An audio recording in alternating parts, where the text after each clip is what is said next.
you very much for joining us, everyone, today. I'd like to take a second to acknowledge that we're gathered here on unceded Coast Salish territory. Or as Stephen Harper calls it, a great place for an oil spill. I'm your MC today. My name is Charlie Demers. I'm a comedian.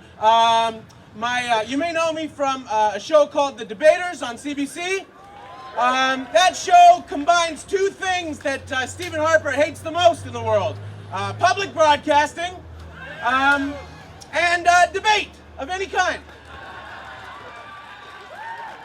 Sorry, three things. Sorry, it combines three things that he hates the most. Because at the end of The Debaters, the audience gets to pick the winner by voting. Folks, I have some bittersweet news for us. We finally beat the Americans at something besides hockey. Yesterday, one of the prime movers behind the Watergate scandal said that robocalls was worse than Watergate. How do you feel, Canada? We beat Watergate. Today we have a list of Canadians who are just as angry as you. This is people from all different parties across the political spectrum. This is not a partisan issue. This is a matter of basic decency and democracy. Who's with me? We're here today because this issue of the robocalls and possible election fraud is about the integrity of our election process. And we're here to stand up for democracy. We're here to stand up for a genuine election process and nothing where people are manipulated, where they are fooled, where they are told to go to the wrong polling stations. This is something that is unheard of in this country, and I think what we should be most concerned about is that American dirty politics has now come to Canada. This is something that we don't want to see in this country. And as the story unfolds, we can see that all of the indications can point to the Conservative and that the Conservatives in their campaigns. We know that even in Harper's own campaign, they used this organization that did these robocalls. We saw what happened in Gulf, Ontario. Even in East Vancouver, my own riding, immediately after the election, we wrote to Elections Canada and lodged a complaint that people had been phoned and told to go to the wrong polls. We had no idea at that time how widespread this was. And so this is a very critical moment for all Canadians to stand up and to say to Harper, come clean, tell the truth about what happened.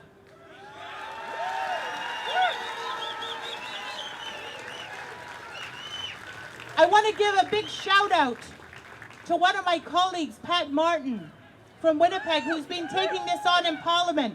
And you know, he's just been hit with a slap suit.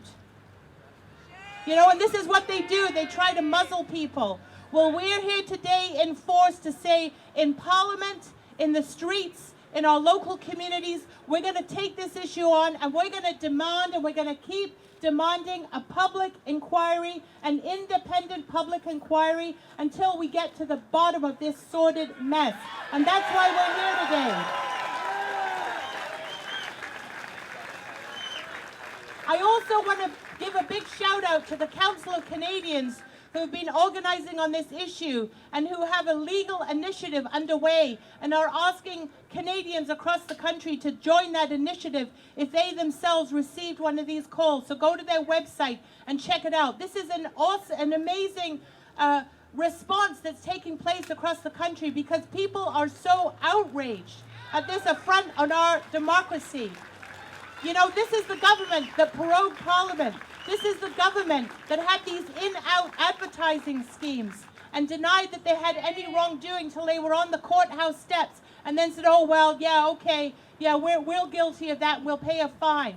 So we have to get to the bottom of this, and I want to tell you that in Parliament we will keep up this fight until we get full disclosures and the Prime Minister takes responsibility. So we want to send a message to Ottawa loud and clear today that we're here for democracy. We're here for fair elections. You know, Elections Canada has a great reputation around the world for how we conduct elections. And yet when we see what took place in that last federal election, it's hard to believe that this could happen in Canada. So I want to say, friends, stay strong. Let us be united. There will be more rallies, I'm sure. Let us keep pressing this issue that elections cannot be tainted, that we cannot have this kind of fraud taking place, and that we have to stand up for democracy every single day so that the next election is a fair election. And I hope that when we vote in an election, we'll say, Harper, you're gone. You're out. You do not serve this country. Thank you very much. Who believes this is the tough on crime government? Harper, even if what you're saying is true, you can't keep stolen goods, Stephen. If your friends steal a bike and give you the bike, you gotta give it back. If your friends steal you dozens of parliamentary seats, guess what you have to do? So what I want to talk about today is I want to talk about connecting the dots. So here's the play. The Conservatives, Stephen Harper's Conservatives, are totally knocked on their asses by this. They are spending all of their time, all of their internal communications right now to their own party members is about shoring up their own support. Louder, okay. Stephen Harper's Conservatives are totally knocked on their butts right now. They are spending all of their time, all of their internal communications to their own supporters is about defending themselves around this scandal. And here's their goal. They're trying to delay, to downplay, and to distract. They're trying to convince everybody that it's just a couple of rogue agents in one riding in Guelph and that we don't really need to worry about it. Those couple people are going to get thrown under the bus. Some 23-year-old staffer is apparently to blame for robocalls in 50 ridings. But what we need to do is we need to keep pointing out that there is a difference between an isolated mugging and organized crime.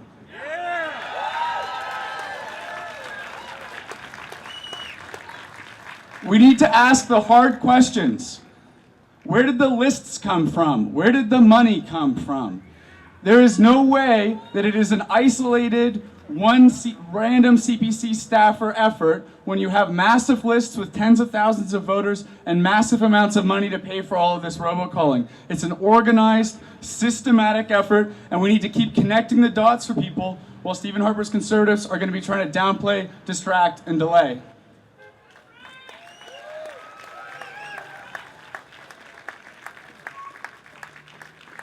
The second thing that we need to do is we need to connect the dots for people about what has happened to our democracy. From my perspective, our democracy was fundamentally compromised.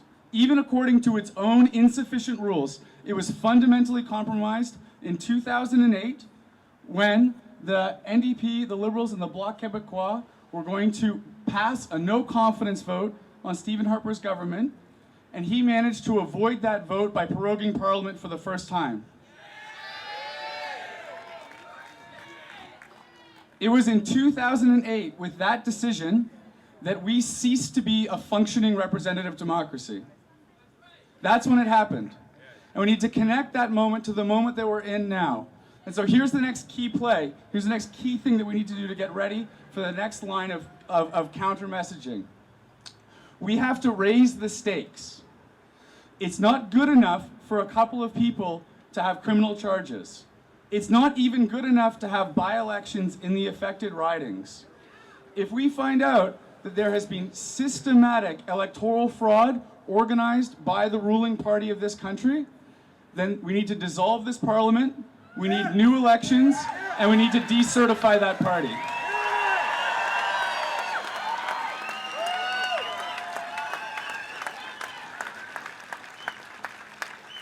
That is the minimum test for representative democracy. Anything less than that is not good enough. Third thing, and again, this is about connecting the dots. This crisis, this democratic crisis, is waking up a lot of people, including a lot of people who voted Conservative in the last election. This is about democracy. It is not about partisan politics. It's about democracy, fundamentally. And I think that we have a moment now as we go forward. We have a moment to connect these two separate but related issues of the rampant electoral fraud that has begun to take place in our elections and the fact that our form of representative democracy of first past the post is broken to begin with.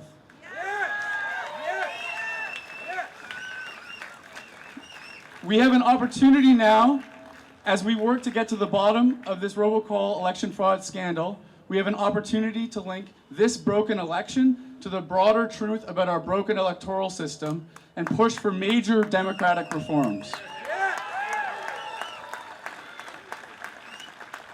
And so we're going to be calling for two key things going forward, three things going forward. The first is immediate public investigations in all the affected ridings that link it all together into one big picture so we can understand exactly what happened in the last election and we can understand it fast. The second is real consequences that include, if we discover that there has been a systematic attempt at electoral fraud, include new elections and decertifying a party. And the third thing is a public inquiry that can expose all of the dirty truths about electoral fraud in the last election and can help move us towards a really major systemic transformation in the way that we organize our elections in this country so that all Canadians can have confidence that their vote matters. Thank you. Jamie Bigger. Our next speaker is from the party that for many years was a victim of that broken electoral system of first past the post. Please welcome the Deputy Leader of the Federal Green Party, Adrienne Carr. Thanks very much. I think the first thing we've got to start with is just saying thank you. To the people who are standing beside you, to the organizers, to the politicians who are here, thank you. Because we are here to stand up for democracy. Thank you, thank you, thank you. And if the Conservatives had guts, they'd be here too. Because this is about democracy. And there's no wonder people are comparing this to Watergate. Remember Nixon? I am not a criminal.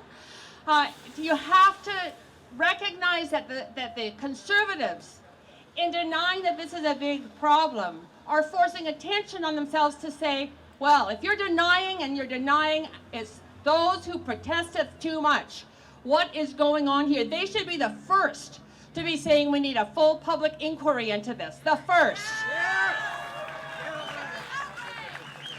This is not just one more problem. This is the biggest fundamental disregard for democracy I have seen in this country. We are talking about illegal activity, misrepresentation of Elections Canada, misdirecting voters so they don't get the chance to vote.